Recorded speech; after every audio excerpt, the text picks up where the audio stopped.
ದೇಶದ 5 ರಾಜ್ಯಗಳಲ್ಲಿ ಚುನಾವಣೆ ನಡೀತಾ ಇದೆ. ಮತ್ತೊಮ್ಮೆ ಶುರು ಮಾಡ್ತೇನೆ ನೋಡ್ರಿ.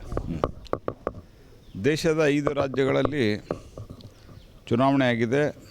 ಸೋಮವಾರ ದಿವಸ ಇದರ ಒಂದು ಪರಿಣಾಮ ಹೊರಗೆ ಬರಲಿದೆ. ನನಗೆ ಪೂರ್ತಿ ವಿಶ್ವಾಸ ಇದೆ, ಭಾರತೀಯ ಜನತಾ ಪಾರ್ಟಿ ಸನ್ಮಾನ್ಯ ನರೇಂದ್ರ ಮೋದಿಯವರ ನೇತೃತ್ವದಲ್ಲಿ ಒಂದು ಬಹುದೊಡ್ಡ ಸಾಧನೆಯನ್ನು ಈ ಎಲೆಕ್ಷನ್ದಲ್ಲಿ ಮಾಡ್ತದೆ. ಮತ್ತು ಇನ್ನೊಂದು ಬಹಳ ಒಂದು ರೀತಿಯಲ್ಲಿ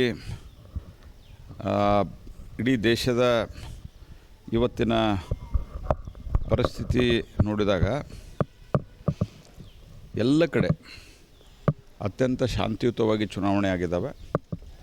ಈ ಸರ್ತೆ ವೆಸ್ಟ್ ಬೆಂಗಾಲ್ದಲ್ಲಿಯೂ ಭಾಳ ಶಾಂತಿಯುತವಾಗಿ ಚುನಾವಣೆ ಆಗಿದೆ. ಆದರೆ ಸೋಲಿನ ಭಯದಿಂದ ಮಮತಾ ಬ್ಯಾನರ್ಜಿಯವರು ಸ್ಟ್ರಾಂಗ್ ರೂಮ್ಗೆ ನುಗ್ಗೋದು, ಇಮೇಲನ್ನು ನೋಡಲಾರದೆ ಅಲ್ಲಿ ಅಂಚೆ ಮತಪತ್ರಗಳನ್ನು ಸಗ್ರಿಗೇಟ್ ಮಾಡ್ತಾ ಇರುವಂಥದ್ದನ್ನು, ಅಲ್ಲಿ ಸ್ವತಃ ಒಬ್ಬ ಮುಖ್ಯಮಂತ್ರಿ ಹೋಗಿ ನುಗ್ಗೋದು, ಅಧಿಕಾರಿಗಳಿಗೆ ಬಾಯಿಗೆ ಬಂದಂಗೆ ಬೈಯೋದು, ಈ ರೀತಿಯಾದಂಥ ವರ್ತನೆ ಏನಿದೆಲ್ಲ, ಇದರ ಅರ್ಥ ಎರಡು. ಒಂದು, ಪ್ರಜಾಪ್ರಭುತ್ವದಲ್ಲಿ ನಂಬಿಕೆ ಇಲ್ಲ.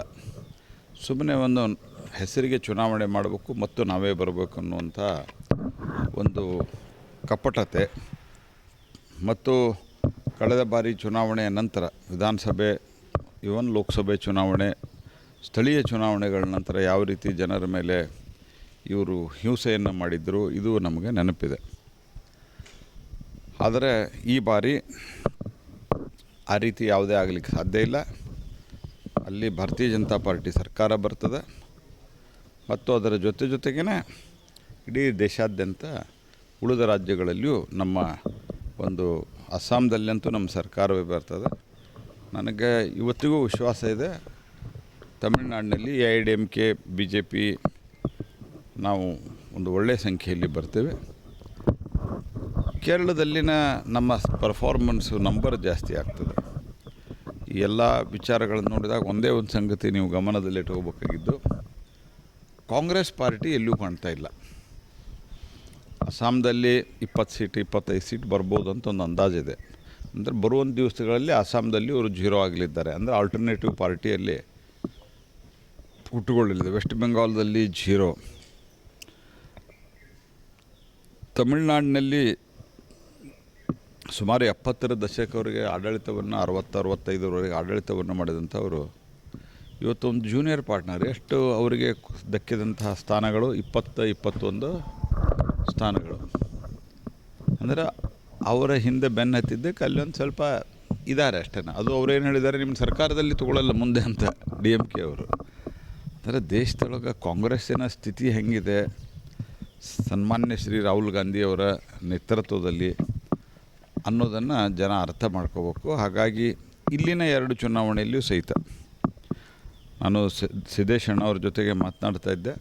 ಇಲ್ಲಿನ ಚುನಾವಣೆಯಲ್ಲಿಯೂ ಸಹಿತ ಬಾಗಲಕೋಟೆ ಮತ್ತು ಇದರಲ್ಲಿ ನಮಗೆ ಭಾಳ ಒಳ್ಳೆಯ ಒಂದು ಹೋಪ್ ಇದೆ. ಅವ್ರು ಭಾಳ ದುಡ್ಡು, ಕಾಸು, ಸರ್ಕಾರಿ ಮಷಿನರಿಯನ್ನು ಸಾಧ್ಯ ಇರುವಷ್ಟು ಎಲ್ಲ ದುರುಪಯೋಗ ಪಡ್ಕೊಂಡ್ರೂ ಸಹಿತ ನಮಗೆ ಅವಕಾಶ ಇದೆ. ನಾನು ಚಿತ್ರದುರ್ಗದಲ್ಲಿ ನನ್ನೊಂದು ಕಾರ್ಯಕ್ರಮ ಇದೆ. ಈಗ ಒಂದು ಮಲ್ಲಾಡಹಳ್ಳಿ ಆಯುರ್ವೇದ ಕಾಲೇಜಿನ ಕಾನ್ವೊಕೇಷನ್ನು, ಆ ಕಾನ್ವೊಕೇಷನ್ಗೆ ನಾನು ಬಂದಿದ್ದೆ. ಈ ಸಂದರ್ಭದಲ್ಲಿ ಇಲ್ಲೇ ರಾತ್ರಿ ವಸತಿ ಮಾಡಿ ಸಿದ್ದೇಶಣ್ಣವ್ರದನ್ನು ಭೇಟಿ ಮಾಡಿ ಅವರ ಆರೋಗ್ಯ ವಿಚಾರಿಸಿ ಹೊರಟಿದೆ.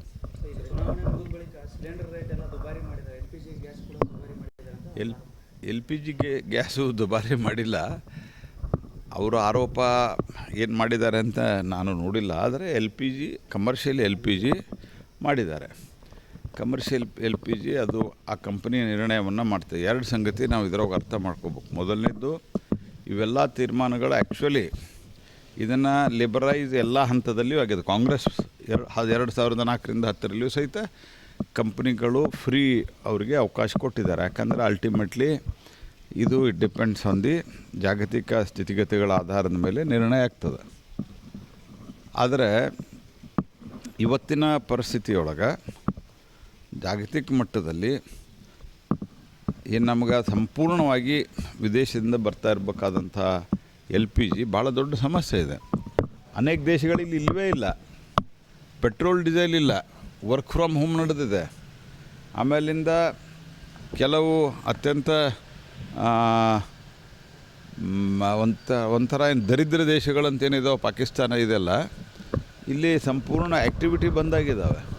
ಆದರೆ ಭಾರತದಲ್ಲಿ ಇವತ್ತಿಗೂ ಸಹಿತ ಒಂದು ಕಡೆಯೂ ಪೆಟ್ರೋಲ್ ಡೀಸೆಲು ಡ್ರೈ ಆಗಿಲ್ಲ, ನ್ಯಾಚುರಲ್ ಗ್ಯಾಸು ಡ್ರೈ ಆಗಿಲ್ಲ. LPG ಯಾಕಂದರೆ ನಮ್ಮದು ಈ ಹಾರ್ಮೋಜ್ ಜಲಸಂಧಿಯಿಂದನೇ ನಮ್ಮದು ಮೇಜರು ನಮ್ಮದು ಬರಬೇಕಾಗಿರೋದ್ರಿಂದ ಇದು ಸಮಸ್ಯೆ ಇದೆ. ಈ ಸಮಸ್ಯೆಗಳ ಮಧ್ಯೆ ನಾವು ಡೊಮೆಸ್ಟಿಕ್ ಉತ್ಪನ್ನವನ್ನು ಜಾಸ್ತಿ ಮಾಡಿ, ನಾವು ದೊಡ್ಡ ಪ್ರಮಾಣದಲ್ಲಿ ಉತ್ಪಾದನೆಯನ್ನು ಜಾಸ್ತಿ ಮಾಡಿ, ನಮ್ಮ ಸಂಪೂರ್ಣ ಪ್ರಯತ್ನ ಇದರಲ್ಲಿ ನಡೀತಾ ಇದೆ. ಆದರೆ ಇದು ಹೊರತುಪಡಿಸಿಯೂ ಸಹಿತ 50% ಇವತ್ತಿಗೂ ನಮ್ಮದು ಇಂಪೋರ್ಟ್ ಡಿಪೆಂಡೆನ್ಸಿ ಇರೋದರಿಂದ ಸಹಜವಾಗಿ ಕಮರ್ಷಿಯಲ್ ಬೆಲೆಯನ್ನು ಇವತ್ತು ಕಂಪ್ನಿಗಳು ಏರಿಸಿದ್ದಾವೆ. ಯಾವಾಗ ಮತ್ತೆ ಪುನಃ ಯುದ್ಧದಿಂದ ಸರಿಯಾದ ಸ್ಥಿತಿ ನಿರ್ಮಾಣ ಆಗ್ತದೆ, ಆವಾಗ ಜಾಗತಿಕ ಮಟ್ಟದಲ್ಲಿ ಪ್ರೈಸ್ಗಳು ಕಮ್ಮಿ ಆದಾಗ ಪುನಃ ಕಮ್ಮಿ ಮಾಡ್ತದೆ ಸರ್ಕಾರ. ಇಲ್ಲಿವರೆಗೆ ನಾವು ಭಾಳ ಪ್ರಯತ್ನಪೂರ್ವಕವಾಗಿ ಗ್ಯಾಸು, ಡೊಮೆಸ್ಟಿಕ್ ಗ್ಯಾಸು, ಪೆಟ್ರೋಲು, ಡೀಸೆಲ್ಗಳನ್ನು ಸಾಧ್ಯ ಇರುವಷ್ಟು ಮಟ್ಟಿಗೆ ನಾವು ಅದನ್ನು ಕಂಟ್ರೋಲ್ದಲ್ಲಿ ಇಟ್ಟಿದ್ವಿ.